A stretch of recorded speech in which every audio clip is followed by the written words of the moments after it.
Hey there, welcome back. I'm Flat Rate Mechanic, and today we're diving into a must-have tool for every mechanic out there, the battery terminal cleaner. Now I promise you, once you start using one of these, you're going to wonder how you ever got by without it. Seriously, it becomes an addiction because it works that well. So why should you care about battery terminal cleaning? Well, let me paint you a picture. Those crusty white and blue deposits on your battery terminals, that's corrosion building up, and it's a sneaky little problem that can lead to all sorts of electrical gremlins. When that corrosion forms, it creates resistance, and suddenly, your battery's power doesn't make it where it needs to go. Imagine trying to sip a thick milkshake through a clogged straw. Frustrating, right? All right, before you dive into cleaning those terminals, here's a quick safety tip. Always wear safety glasses and nitrile gloves. That white stuff on your battery has a pH level that can burn your skin. Also, keep flames away because batteries produce hydrogen gas, which can explode. Yeah, safety first, folks. Now, let's talk about the tools you actually need for the job. You don't need to break the bank, but having the right equipment makes everything easier. Here's a quick rundown of what you'll need.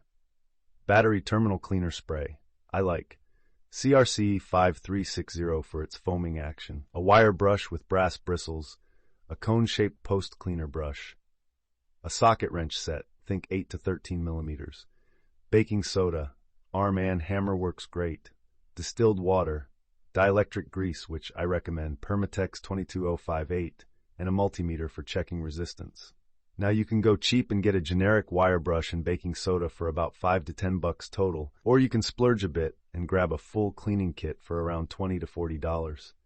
Either way, it's still way cheaper than paying a shop to do the work for you. So let's get into the actual cleaning process. This should only take you about 15 to 30 minutes. The key is to do it in the right order. Start by disconnecting the negative terminal first, then the positive. And when you reconnect, it's the opposite. Positive first, then negative. This prevents any sparks from flying if your wrench touches the chassis. Grab your socket wrench and loosen the terminal clamps. Typically, you'll be dealing with either 8mm or 10mm bolts. Once they're loose, wiggle the cables off. If they're stuck, use a terminal puller instead of just yanking them off. You don't want to crack the battery case. Now here comes the fun part. Mix baking soda with distilled water in a roughly 1-to-1 ratio. About 2 tablespoons of baking soda per cup of water. Pour that over the terminals and watch it fizz. That fizzing action is the baking soda neutralizing the sulfuric acid. Let it sit for a minute or two before grabbing your wire brush. Scrub those terminals clean. The brass bristles will do the trick without damaging the metal. For the posts themselves, use that cone-shaped post cleaner brush. Twist it around each post until you see shiny metal. That's what you want for a good electrical connection. But here's a common mistake. People forget to rinse off all the baking soda residue. If you leave it behind, it can actually increase resistance. So, rinse everything with about a cup of distilled water and let it dry for at least 10 minutes. You want it completely dry before reconnecting.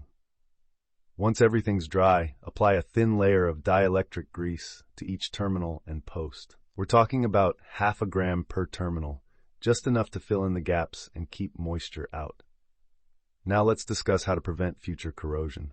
Some corrosion is normal, but if you see it coming back in less than a month, something's up. If you live in a humid or coastal area, you'll need to clean those terminals more often, every 3 months instead of 6. Here's a tip for you. Check your terminals monthly. Pop the hood and look for any white or blue buildup.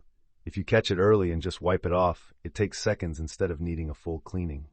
Plus, it saves you from those annoying electrical problems that can cost you time and money at a shop. Now, there's a point when cleaning just isn't enough, and you need to replace the terminals. If you see deep pitting in the metal or resistance readings above 0.2 ohms even after cleaning, it's time for new terminals. For replacement options, OEM terminals are pretty standard and can run about $15 to $20. If you're into high-draw audio equipment, you might want to consider platinum-plated terminals for better conductivity. So, to wrap things up, keeping your battery terminals clean can save you from unnecessary headaches, save you money, and extend the life of your battery. It really pays off to check them regularly and maintain that connection. Thanks for tuning in today. Now I want to leave you with this thought. When was the last time you checked your battery terminals? Don't wait until you're stranded. Take action now, and I'll catch you in the next one.